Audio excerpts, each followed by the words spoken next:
An outbreak of coronavirus disease amongst the inmate population at the Belize Central Prison is a serious concern for the Colby Foundation as the dreaded pandemic continues to knock at their doors. On October 2nd, prison officials began recording cases of COVID-19 amongst wardens. It has since made its way farther inside the facility. Since we came across the first case on the 28th of September, we went on this contact tracing exercise. And to date, we have conducted a total of 257 tests as a result. And the breakdown of that is 152 rapid tests and 105 what you call PCR tests. All right? We have received results for the 152 rapid tests that was done amongst prisoners and staff.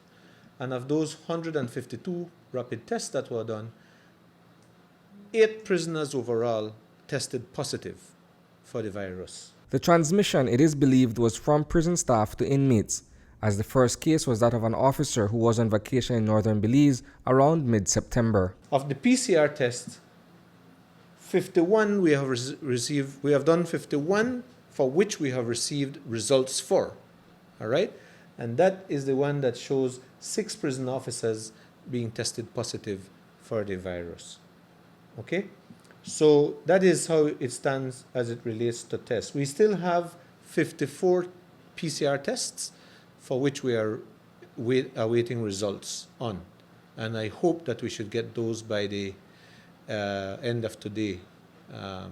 So when I measure my numbers thus far, I see where in the community they are above 20% average in terms of positive tests when measured against number of tests conducted. To make matters worse, a prison officer identified as Sean Bainton passed away this morning in Hattieville. Despite testing negative on 2 previous occasions, many believe that his death may have something to do with the virus. The gentleman in question, coincidentally, he was one of the persons assisting with the escorting of prisoners to be tested as a part of this contact tracing that we've been doing over the last few days. And right up to yesterday, he was escorting. What I can tell you is that he had conducted, or we had done 2 tests on him. We had conducted a PCR test on him, which turned out negative, and I think that was done, if I'm not mistaken, I think that was done either Monday or Tuesday, and the results came back either yesterday or probably the Tuesday, if it was done on Monday, and it showed up as negative. According to Chief Executive Officer Virgilio Murillo, several tests were conducted on prison officers following the initial detection. Bainton, he says, has pre-existing conditions stemming from hypertension. Although his death may not be COVID-related, a posthumous test is also expected. When we did a bunch of other PCR tests on prison officers, the one that had revealed that there were 2 prison officers more that were infected, because he was interacting with those guys, we decided to put him through another test.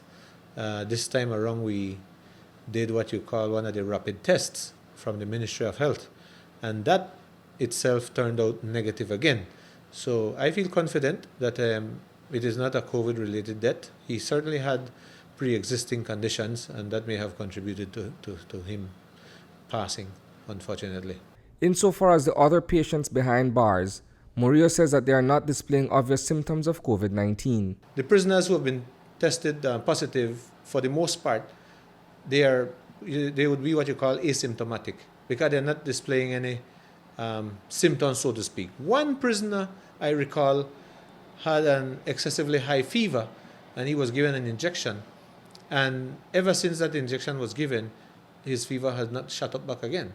And then there was one prisoner who had diarrhea or vomiting, one out of the 2. But since they were treated for the diarrhea or vomiting, we have not heard of them continuously vomiting again. Prisoners who have tested positive for COVID-19 are quarantined in a separate facility on the compound, away from other inmates. Reporting for News 5, I am Isani Cayetano.